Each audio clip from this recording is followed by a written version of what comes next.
वंदे पुरुषोत्तमम्।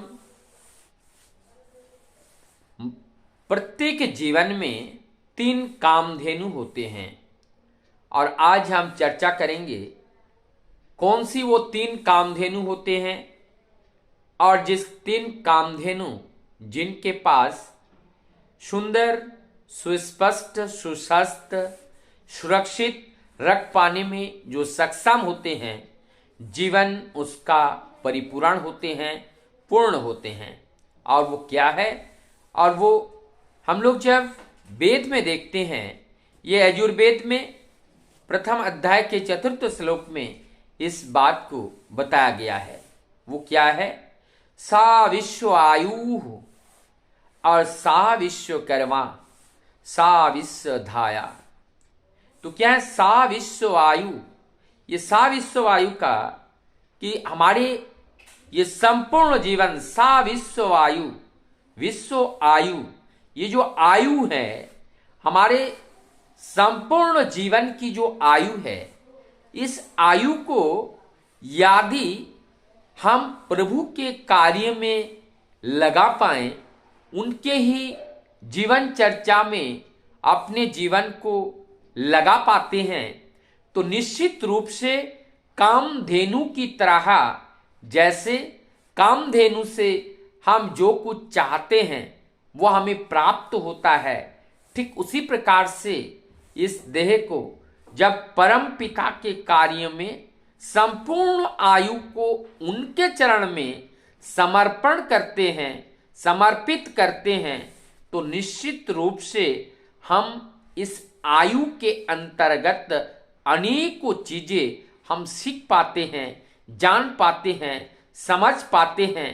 तभी वास्तविक सत्य और असत्य में, धर्म और अधर्म में फर्क कर पाते हैं। तब हम जीवन चलने का पथ पाते हैं, जीने का राह पाते हैं, हमारी ज्ञान चक्षु का उदय होते हैं, साम्य दृष्टि जन्म लेता है और जिससे साम्यता आती है, सबके प्रति समान भाव, समान प्रेम, समान दया, समान करुणा, स्वयं जो ममता, इससे सम ममता से भर जाती हैं। तभी हम इस धर्म के जो राज्य है, उस राज्य में प्रवेश या पैर रखने का, पहला कदम रखने का शुभ अवसर हमें प्राप्त होता है। फिर बोलते हैं कि सा विश्वकर्मा, सा विश्वकर्मा, ये जो संपूर्ण विश्व में जो सर्व कर्म है, और सर्व कर्म क्या है? इस कर्म में संपूर्ण आयु हमने प्रभु कार्य में लगाया। आप बोलते हैं कि संपूर्ण जीवन में हमने जो कर्म कर रहे हैं, जो कार्य कर रहे हैं, वो सारी कार्य हमारे प्रभु की कार्य में हो, और वो सारे कार्य हमारे सत्ता रक्षा के लिए हो, सत्ता संवर्धना के लिए हो। जब हमारा संपूर्ण कार्य सत्ता संवर्धना के लिए होते हैं, व्यक्ति स्वार्थ के लिए नहीं होते हैं, तब वो कार्य ही एकमात्र निष्काम कर्म होते हैं। और ये निष्काम कर्म के माध्यम से ही हमें फल प्राप्ति नहीं होती है, लेकिन हमारे जीवन में सारे सुख, शांति, समृद्धि से सब कुछ बिना चाहे परम पिता के दया से ये हमारे ऊपर वर्षण होती रहती हैं। तो ये जो हमें प्राप्त होता है, ठीक उसी प्रकार से जैसे कामधेनु से हमें प्राप्त होती हैं, और वैसे ही हमारे जीवन में ये प्राप्त होता है। फिर बोलते हैं कि विश्वधाया, ये विश्वधाया माने धारक है। ये धारक मतलब जो धारण करता है, ये धारण करता है संपूर्ण जगत को, जो धारण करता है। सब सर्वधारक, जो सब धारक किए हुए हैं, इनके अंदर सब कुछ है, सब धारण की हुई है। मतलब ये जो प्रत्येक जीव हैं और उनके अंदर अनंत संभावनाएं हैं।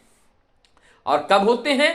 जब वो आत्म स्वरूप के बारे में जानकारी हो जाती है, अपने सत्य के बारे में जानकारी हो जाते हैं, वास्तविकता को जब हम जीवन में जान लेते हैं, तब हमारे जीवन में वो जो परम सत्य है, परम सत्य का दर्शन होता है। और जब परम सत्य का दर्शन होते हैं, तब हम वास्तविकता से कभी पीछे मुड़ के नहीं देखते हैं। जीवन, हमारी इस जीवन में तो ये जो धारण, जो हमें धारण करना है, क्या धारण करना है, इसमें क्या धारण करना है, ये हमें समझना पड़ेगा। हम कभी कभी साजने के लिए, अपने को सजाने के लिए एवं अपने को सुंदर दिखाने के लिए हम क्या धारण करते हैं? चश्मा पहनते हैं, घड़ी पहनते हैं, अच्छे कपड़े पहनते हैं, गले का हार पहनते हैं, अपने माला पहनते हैं, बहुत सारे आभूषण से अपने शरीर को ढक देते हैं और ये धारण करते हैं सुंदर दिखने के लिए। लेकिन यहाँ पे कहते हैं कि हम जो धारण करेंगे अंतर्दृष्टि की दरवाजा को खुलने के लिए, वास्तविकता के दर्शन के लिए और सत्य की रक्षा के लिए, सत्य की संवर्धना के लिए जिस चीज को हम धारण करते हैं, और ये जो संपूर्ण जीवन जब हम उसी के, वही जो कल्पतरु कहे, चाहे वो कामधेनु कहे, और उन्हीं से वही जो अनंत गुण हैं, वो सारे अनंत गुणवली को हम जीवन में जब धारण करते हैं तो हमारा ये जीवन सुंदर, सत्य और अमरत्व से भर जाते हैं, जीवन का स्वाद बदल जाते हैं। ठीक उसी प्रकार से जब लोहा बहुत ही सस्ता है, लेकिन जो लोहा जब परस पत्थर के सानिध्य प्राप्त करते हैं तो वो सोने में बदल जाती हैं, और तब 1 किलो लोहा का जो कीमत है और उसकी स्पर्श से वो 1 किलो सोना बन जाते हैं, और सोना वो बहुमूल्य है। तो ये जो मूल्यहीन जीवन अमूल्य बन जाते हैं, ये तब होता है जब परस पत्थर अपने जीवन में मिलता है, और परस पत्थर रूपी सद्गुरु जब जीवन में मिल जाते हैं, और ये लोहा रूपी देह जब उस सद्गुरु रूपी परस पत्थर में स्पर्श करते हैं तो ये जीवन बहुमूल्य हो जाते हैं, ये जीवन अनमोल हो जाते हैं, ये जीवन में सुख, शांति, समृद्धि से भर जाता है, ये जीवन आनंदमय हो जाते हैं। और ऐसा जीवन ही सुख देने वाला होता है, ऐसा जीवन ही आनंद देने वाला होता है।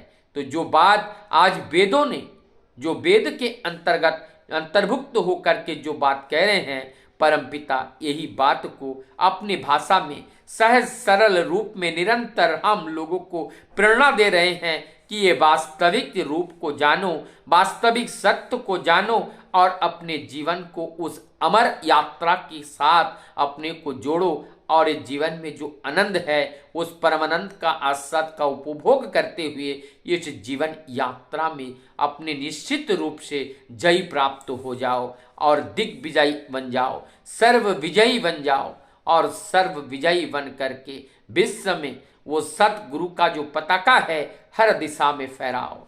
वंदे कृष्ण।